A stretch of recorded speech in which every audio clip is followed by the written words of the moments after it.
Hey, how's it going, everyone? Welcome to Shifting Lanes. My name is Hanson. Thank you so much for tuning in. And for this video, you find me sitting in the 2020 Mazda CX-30 with premium package and all-wheel drive. This sits squarely in between the CX-3 and the CX-5. Now, why isn't it called the CX-4? Well, I'll explain that in the end of the video.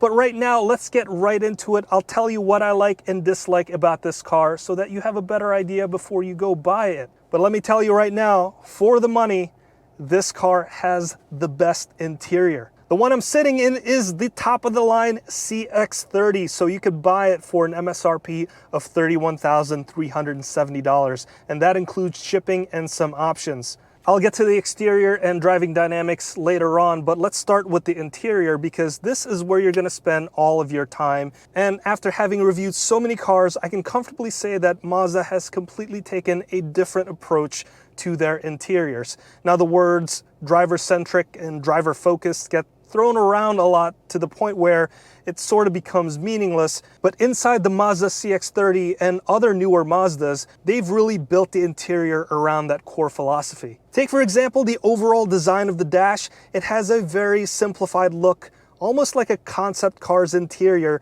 where a lot of details are usually missing. Mazda has done a really good job hiding a lot of things that the driver doesn't really need. Take, for example, the HVAC vents on the passenger side. It's integrated below the dash and out of sight. The HVAC controls are also very minimalist and clustered tightly in the center. Also, all of the infotainment controls, even the volume control knob, is behind the gear lever, so it's out of the driver's periphery. When it comes to the infotainment, you'll get an 8.8-inch wide screen.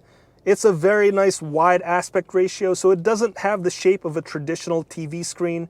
So when you plug in your Apple CarPlay or Android Auto, you'll be able to see more icons at one time. I also like that the screen is set further back, so when you do have to look at it, it's still within your periphery, so you don't have to take your focus away from the road. This isn't a touchscreen, by the way, so all of your inputs will have to be handled via this dial and also set of buttons around here. I consider this the best way of interfacing with an infotainment system because using a touchscreen, it's a lot tougher to use while you're driving and it's more distracting. The trade-off is that with a dial and some set of buttons is that to get from one place in the menu system to another, it takes a lot more input. So it's kind of annoying and inconvenient that way. And to combat that, Mazda has provided the star button. This is basically your favorites list. So you could put your radio stations and various GPS destinations into one easy list that you could pull up anytime. Moving on to the steering wheel, you'll find that the steering wheel here has fewer buttons than other brands. I also like that they've added some chrome trim in here to make it more minimalist looking than it actually is. On the 9 o'clock side, you'll have the stereo, the phone, and instrument cluster info controls. And on the 3 o'clock side, you'll have the cruise control settings. Finally, behind the steering wheel, you'll find some paddle shifters, which controls the 6-speed transmission. Overall, I love the look of the steering wheel. The slim 3-spoke design is like an homage to vintage sports cars. As for the instrument cluster, you'll have a 3-gauge configuration. You have the tachometer on the left, the engine temp and fuel on the right-hand side, and the center gauge is a digital one, so you can display your speedometer or your safety sensors. The rest of the interior is very nice to look at. The leathers feel very nice. The stitching looks very premium, and you kind of find that everywhere. On the center armrest, on the side armrest, the seats, the dash, the steering wheel, the shift boot. All of these little touches gives it a very premium feel. And for the price that you pay, this Mazda CX-30 really punches above its weight in terms of luxury feel. Seat comfort is pretty decent as well, and that goes the same for all the passengers.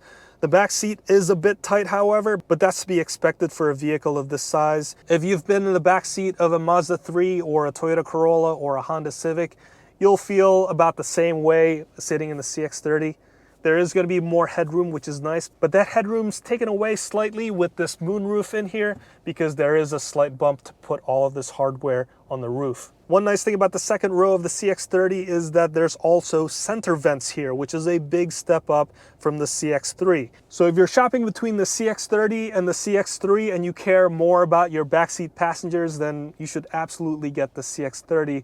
Just be aware that if you get the base trim CX-30, it doesn't come with the center rear vents. There's also a lot of extra equipment that comes with the premium package, like the heated seats and paddle shifters.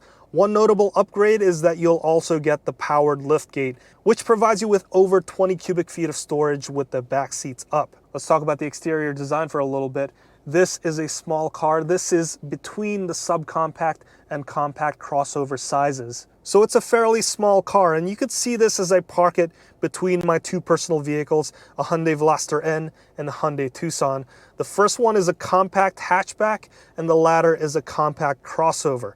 So this means that parking should be a breeze and driving it should generally be a bit more fun compared to its bigger siblings. I'll let you decide whether the Mazda CX-30 looks good or not overall, so please let me know your thoughts in the comments below.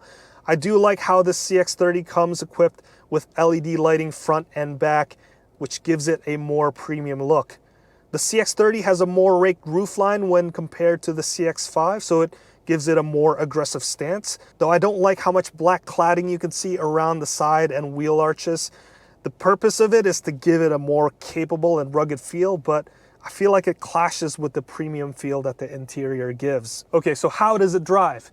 Well, if you're a car enthusiast or someone who cares about driving, Mazda has been the go-to brand for a long time. And I'm happy to report that the CX-30 doesn't disappoint, considering what this car is, a crossover designed for mall crawling and office commuting.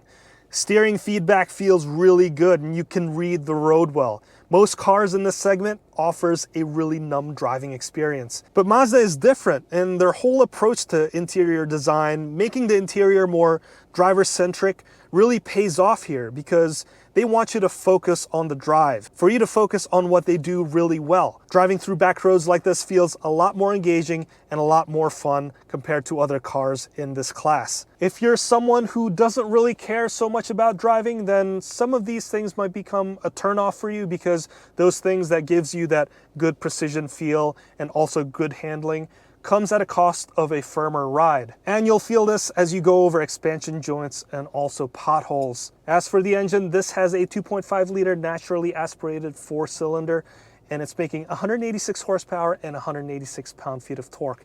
It's a little bit slow to get going, but once you get up to speed, it's actually not bad at all. It's a little bit more fun if you put yourself into sport mode, because that'll help the 6-speed transmission to hold on to the gears a little bit longer before it upshifts. As for the 6-speed transmission, this is starting to feel a little bit on the old side because other cars have started implementing higher number of gears, and those automatic transmissions tend to shift a lot faster as well.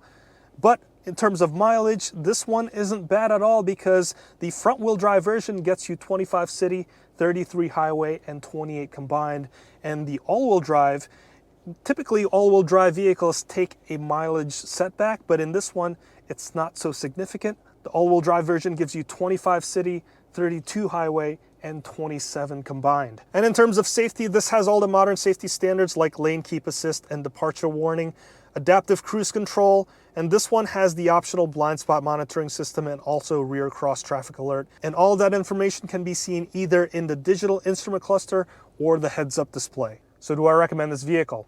Again, if you like driving and are looking for a compact crossover, then this is one of the best options for you.